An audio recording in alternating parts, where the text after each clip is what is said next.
नमस्कार, स्वागत करती हूँ आप सभी का मेरे इस चैनल इजी टू लर्न पे। बच्चों, जैसा कि हमें पता है कि प्रकृति में पाए जाने वाले जीव जंतु भी हमारे पर्यावरण के अभिन्न अंग हैं।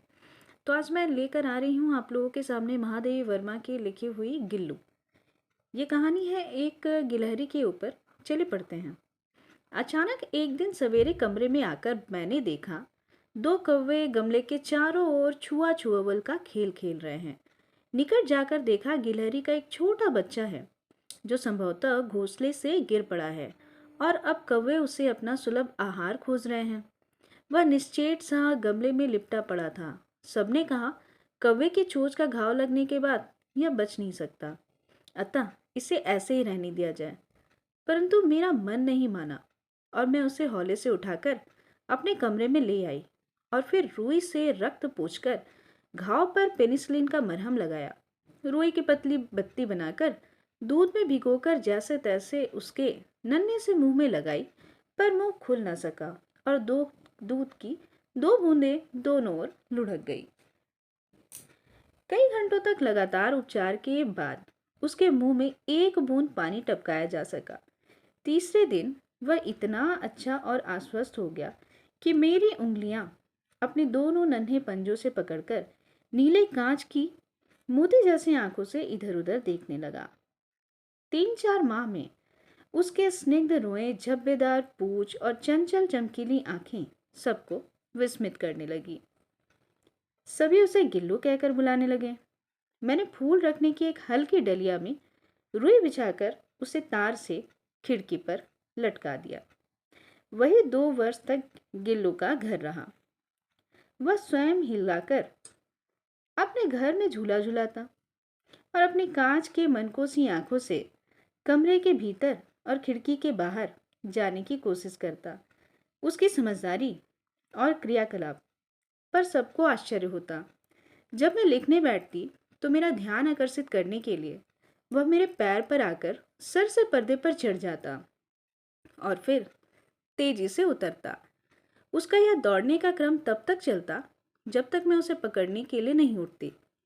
कभी कभी मैं गिल्लू को पकड़कर एक लंबे लिफाफे में इस प्रकार रख देती कि उसके अगले दोनों पंजे और सिर के अतिरिक्त सारा लघुगात यानी कि उसका छोटा सा शरीर लिफाफा के भीतर ही रहता।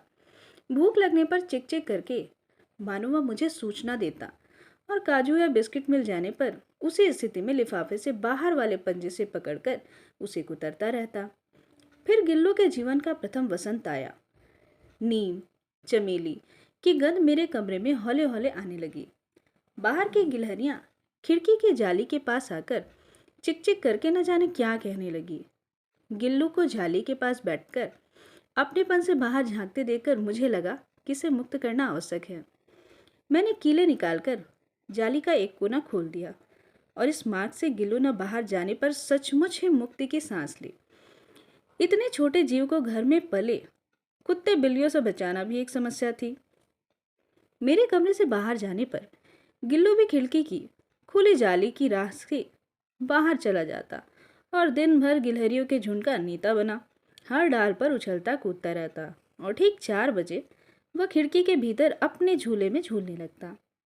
मुझे चौंकाने के लिए वह कभी फूलों में छिप जाता, कभी पर्दे के चुन्नट में और कभी सोन जूही की पत्तियों में।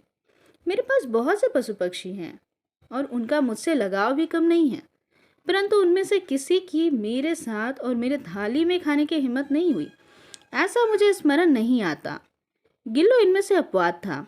मैं जैसे ही खाने के कमरे में पहुंचती, वह खिड़की से बाहर निकलकर आंगन में दीवार बरामदा पार करके मेज पर पहुंच जाता और मेरी थाली में बैठ जाना चाहता। बड़ी कठिनाई से मैंने उसे थाली के पास बैठाना सिखाया, जहां बैठकर वह मेरी थाली में से एक एक चावल बड़ी सफाई से खाता था। काजू उसका प्रिय खाद्य था और कई दिन तक काजू न मिलने पर वह अन्य चीजें या तो लेना बंद कर देता या उन्हें झूले के नीचे फेंक देता। इसी बीच मुझे मोटर दुर्घटना से आहत होकर कुछ दिन अस्पताल में रहना पड़ा। सब उसे काजू दे जाते, परंतु अस्पताल से लौटकर जब मैंने झूले की सफाई की तो उसमें काजू भरे मिले, जिससे ज्ञात होता है कि वह इन दिनों अपना प्रिय खाद्य कम खा रहा था। मेरी अस्वस्थता में वह तकिए पर सिरहाने बैठकर अपने नन्हे नन्हे पंजों से मेरे सिर और बालों को हौले हौले सहलाता था। गर्मियों में जब मैं दोपहर में काम करती रहती तो गिल्लू न बाहर जाता न अपने झूले में बैठता। उसने मेरे निकट रहने के साथ गर्मी से बचने का एक सर्वथा नया उपाय खोज लिया था। वह मेरे पास सुराही पर लेट जाता और इस प्रकार समीप भी रहता और ठंड में भी रहता। गिलहरियों के जीवन की अवधि सिर्फ 2 वर्ष की होती है, अतः गिल्लू के जीवन की यात्रा का अंत आ गया था। दिन भर उसने कुछ नहीं खाया, न बाहर गया। रात में अपने अंत की यातना में वह झूले से उतरकर मेरे बिस्तर पर आया और अपने ठंडे पंजों से वही उंगली पकड़कर हाथ से चिपक गया जिसे उससे बचपन में मरणासन की स्थिति में मैंने पकड़ा था। पंजे इतने ठंडे हो रहे थे कि मैंने जाकर हीटर जलाया और उसे उष्णता देने का प्रयास किया, यानी कि गर्माहट देने का कोशिश किया गया। परंतु प्रभात की प्रथम किरण के स्पर्श के साथ ही किसी और के जीवन में जागने के लिए वह सो गया। यह पंक्ति देखिए, प्रथम किरण के स्पर्श के साथ ही किसी और जीवन में जागने के लिए वह सो गया।